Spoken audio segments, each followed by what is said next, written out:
The power of positive thinking. Norman Vincent Peale எழுதிய புத்தகம். இந்த புத்தகம் 1952 வெளியானது. ஆத்ம நம்பிக்கை, நம்பிக்கை மற்றும் நேர்மறை மனப்பான்மை. இந்த புத்தகத்தின் ஆசிரியர் பற்றிய சில குறிப்புகள். இவர் ஒரு அமெரிக்க மதகுரு மற்றும் உத்வேகமளிக்கும் பேச்சாளர். நியூயார்க்கின் மார்பல் கல்லூரி தேவாலயத்தில் 50 ஆண்டுகளுக்கு மேலாக பணியாற்றினார்.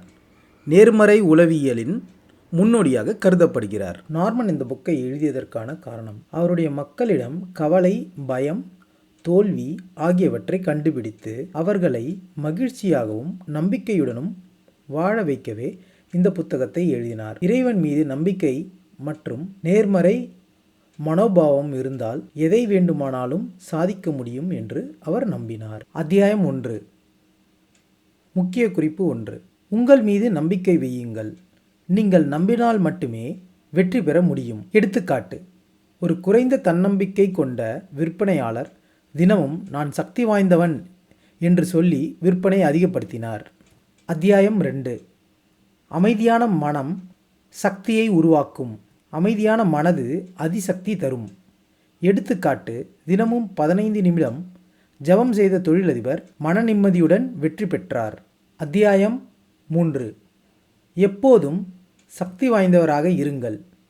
வெறுப்பு, கவலை ஆகியவை உங்கள் சக்தியை எடுத்துக்கொள்கின்றன. அன்பு, மன்னிப்பு வைத்தால் உடல், மனம், உற்சாகம் கிடைக்கும். அத்தியாயம் 4. ஜெபத்தின் சக்தியை பயன்படுத்துங்கள். ஜெபம் உங்கள் பிரச்சனைகளை தீர்க்கும். எடுத்துக்காட்டு: ஜெபம் மூலம் குடும்பத்தை மீண்டும் ஒற்றுமைப்படுத்திய பெண். அத்தியாயம் 5. மகிழ்ச்சியை உருவாக்குங்கள். மகிழ்ச்சி ஒரு பழக்கம். எடுத்துக்காட்டு: தனது ஆசீர்வாதங்களை எண்ணி மகிழ்ந்த ஒரு ஆண். அத்தியாயம் 6. கவலையையும் கோபத்தையும் விட்டுவிடுங்கள்.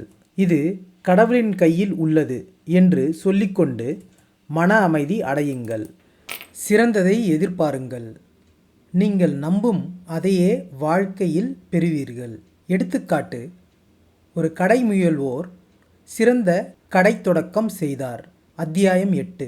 தோல்வியை நம்பாதீர்கள். தோல்வி என்பது வெற்றிக்கு ஒரு படிக்கட்டை. எடுத்துக்காட்டு: பலமுறை நிராகரிக்கப்பட்ட எழுத்தாளர் வெற்றியடைந்தார். அத்தியாயம் 9. கவலையை உடைத்தெறியுங்கள். கவலையை எழுதி பார்த்தால் அது சிறியது என்பதை புரிந்து கொள்வீர்கள். பிரச்சனைகளை தீர்க்க நம்பிக்கையை பயன்படுத்துங்கள். தன்னம்பிக்கையுடன் பிரச்சனையை எதிர்கொள்ளுங்கள். அத்தியாயம் 10. பிரச்சனைகளை தீர்க்க நம்பிக்கையை பயன்படுத்துங்கள். தன்னம்பிக்கையுடன் பிரச்சனையை எதிர்கொள்ளுங்கள். அத்தியாயம் 11. நம்பிக்கையால் குணமடையுங்கள். நம்பிக்கை உடல் நலத்தை மேம்படுத்தும். அத்தியாயம் 12.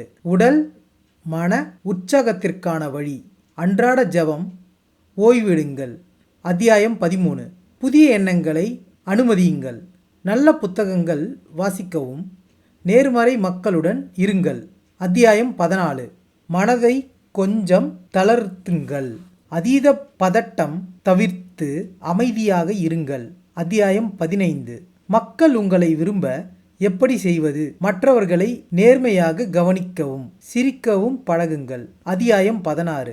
மனவேதனையை நிவர்த்தி செய்யும் மருந்து. கடவுள் மீது நம்பிக்கை. பிறருக்கு உதவி செய்வது மனக்கசப்பை நிவர்த்தி செய்யும்.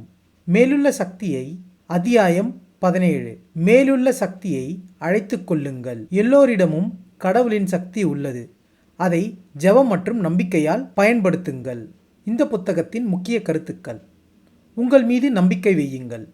மன அமைதியை வளர்த்து கொள்ளுங்கள். எதிர்மறை நேர்மறையால் மாற்றுங்கள். சிறந்ததை எதிர்பாருங்கள். பிறருக்கு உதவி செய்யுங்கள். நன்றி கூறுங்கள். நம்பிக்கையையும் ஜெபமும் உங்கள் வாழ்க்கையை மாற்றும்.